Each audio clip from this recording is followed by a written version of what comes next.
Zee 24 तास एक पाऊल पुढे। पूर्णपणे जळालेल्या फळबागांना मदत करण्याऐवजी राज्य सरकारनं ठेंगाच दाखवल्याचं सत्य आता समोर आलंय। खुद्द राज्याचे पुनर्वसन मंत्री पतंगराव कदमांच्या बोलण्यातूनच हे सत्य उघड झालंय। जळालेल्या बागांना मदतीचं धोरणच ठरवलं नसल्याची धक्कादायक कबुली मंत्री महोदयांनी दिली आहे। पतंगराव कदमांनी असं वक्तव्य करून दुष्काळात होरपळत असलेल्या शेतकऱ्यांची त्यांनी क्रूर थट्टाच केली आहे।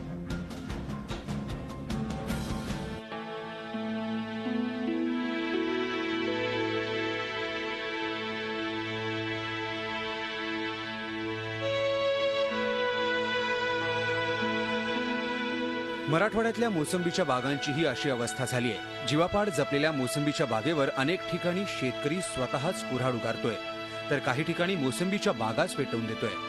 सरकारकडून काहीतरी मदत मिळेल या आशेवर शेतकरी होता, मात्र सरकारनं केवळ जगू शकणाऱ्या मोसंबीच्या बागांसाठी 30,000ची मदत घोषित केली आहे आणि तीही 2 हप्त्यात। मात्र अनेक ठिकाणी ही मदत अजूनही पोहोचलेली नाही।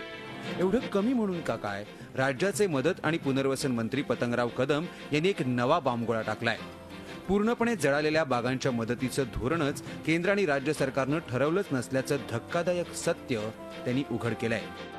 त्यामुळे बळीराजाच्या पायाखालची जमीनच सरकली आहे। एक नजर टाकूयात मराठवाड्यातल्या मोसंबी बागांच्या परिस्थितीवर। मे महिन्याच्या पहिल्या आठवड्यापर्यंत 7,704 हेक्टरवरील फळबागा पूर्णपणे जळाल्या आहेत। यात तब्बल 7,000 हेक्टरवर केवळ मोसंबीच्या बागा आहेत, तर इतर जळालेल्या बागांमध्ये आंबा आणि डाळिंबाच्या बागांचा समावेश आहे।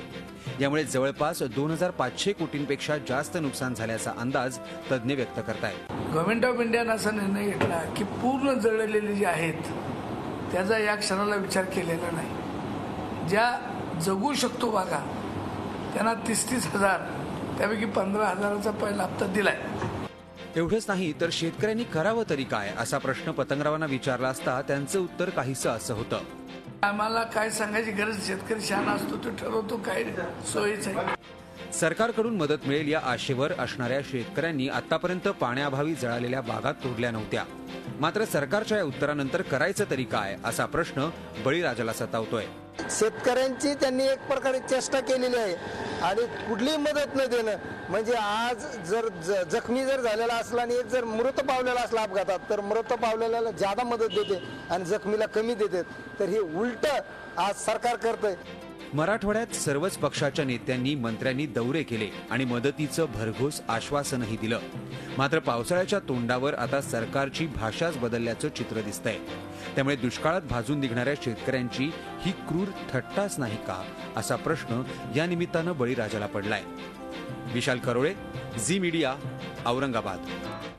झी 24 तास एक पाऊल पुढे।